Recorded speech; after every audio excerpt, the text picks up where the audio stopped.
बड़ी लड़ाई लड़ना है। साथ में सबसे पहले आपको ये भरोसा होना चाहिए, फिर आप ये कह सकते हो भैया हमने मतलब हम ऐसे फ्री में किसी से कोई काम नहीं कराया है कि नहीं। भले यार मेरे है 1 रुपया दे रखा है आवेदन बनाने का, ऐसे थोड़ी ना। आप हमारे लिए वो बहुत महत्वपूर्ण है 1 रुपया, क्योंकि आपने हम अपना सहयोग उसमें दिया है। फिर हम ये कह रहे हैं कि इसके बाद आप अगला काम क्या कीजिए कि जब इस प्रक्रिया में कम से कम, मतलब ये अब आपके ऊपर है कि आप उस लड़ाई को कहाँ तक लेकर जाना चाहते हो। यदि आप लड़ना चाहते हो तो एक किताब आपके पास रुपया मूल्य का मापक 100% होनी चाहिए।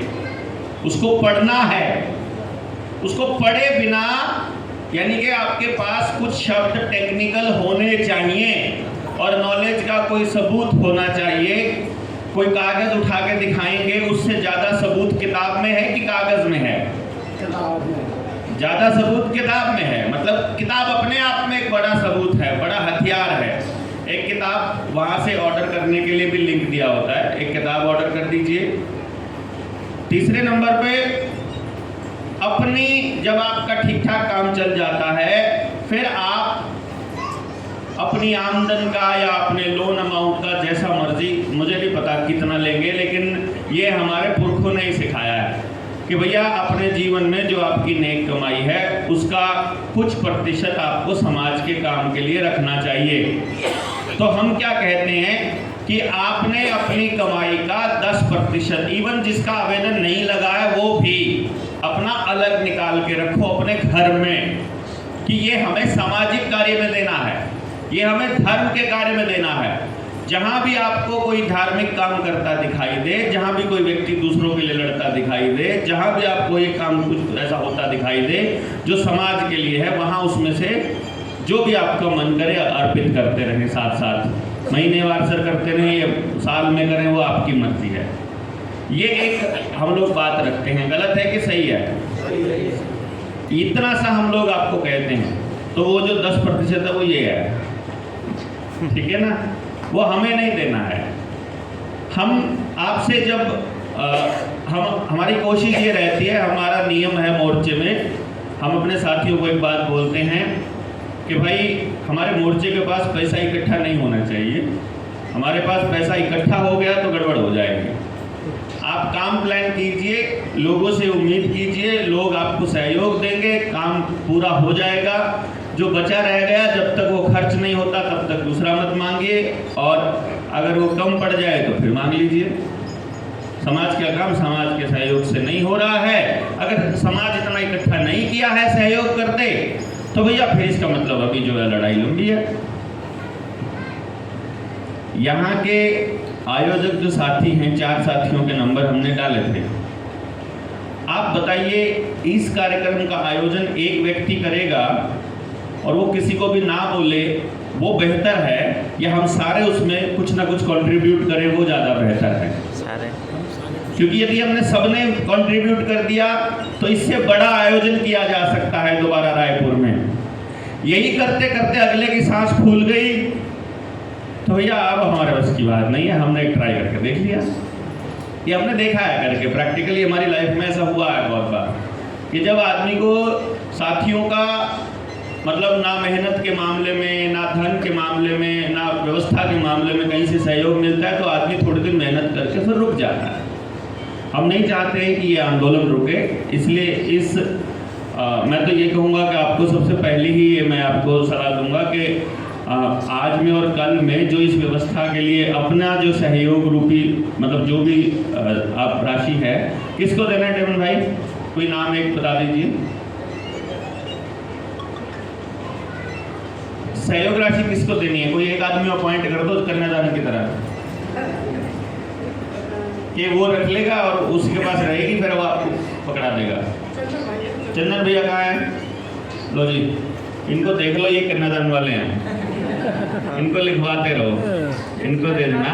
आप अपनी कॉपी लेके बैठ जाइए। जो सहयोग है मालूम पड़ना चाहिए कि भैया हमारा जितना हमने वो जितना यहाँ खर्चा होना है वो कम से कम हमारा साथियों के सहयोग से हो गया है। और एक बात का ध्यान रखिएगा, अपने हिस्से का सहयोग नहीं देना है आपने। आपके हिस्से का आया हुआ है, आपने अपने साथी के हिस्से का देना है।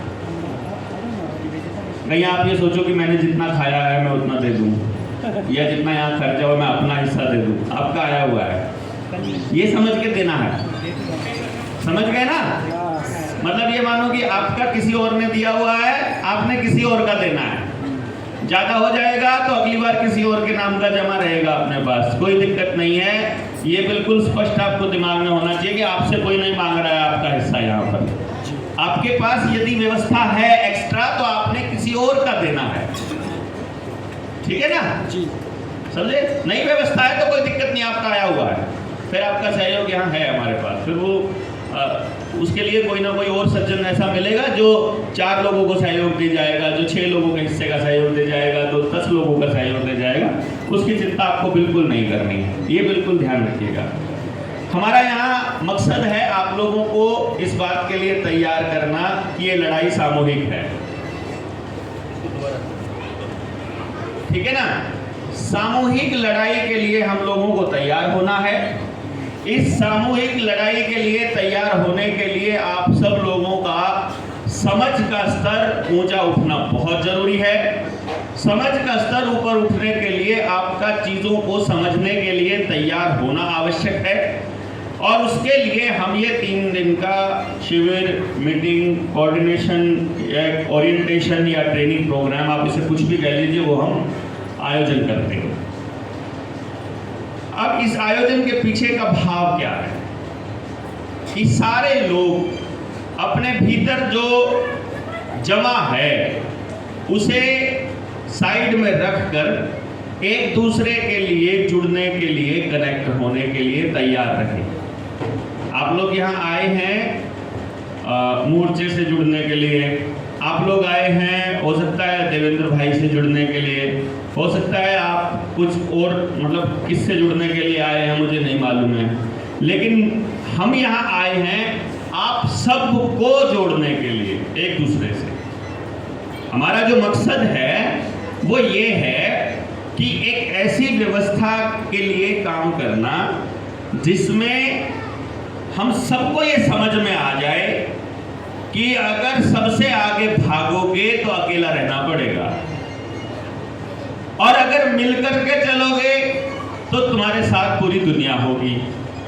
और आदमी की ये नेचर है, बचपन से आपको पढ़ाया भी गया होगा कि मनुष्य एक सामाजिक प्राणी है।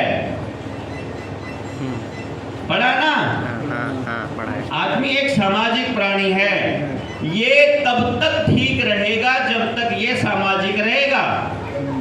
ये अकेला हुआ तो कमजोर हो जाएगा, डर लगने लगेगा, अकेला हुआ तो बीमार पड़ जाएगा, अकेला हुआ तो ये किसी लायक बचेगा ही नहीं, ये अपना अस्तित्व अपने परमात्मा से टूट जाएगा, ये अकेला होते ही टूट जाएगा।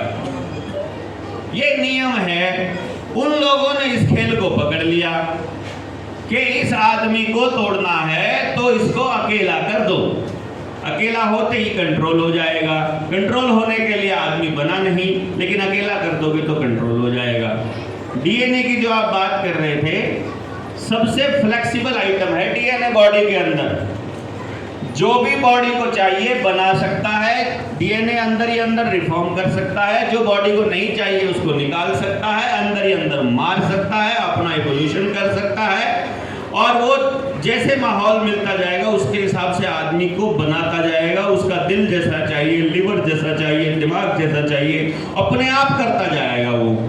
तो वही जो आप कह रहे थे कि डीएनए को छेड़ दो, डीएनए में छेड़खानी कर दो, बिल्कुल सब खत्म।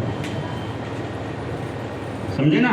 उसका बड़ा काम क्या है, इसको आप खान पान से खराब करना हो, चाहे इंजेक्शन देके करना हो, चाहे डर देके करना हो, चाहे अकेलापन देके करना हो, ये सारे काम, सारे के सारे काम अगर आपने सुना हो, अगर पुरानी वीडियोस आपने सुनी हो, तो हम सब मोर्चे के साथी बोलते हैं ये सारा प्रोपेगेंडा आपके डीएनए के साथ छेड़छाड़ का है। जितने नियम, जितने खाद्य के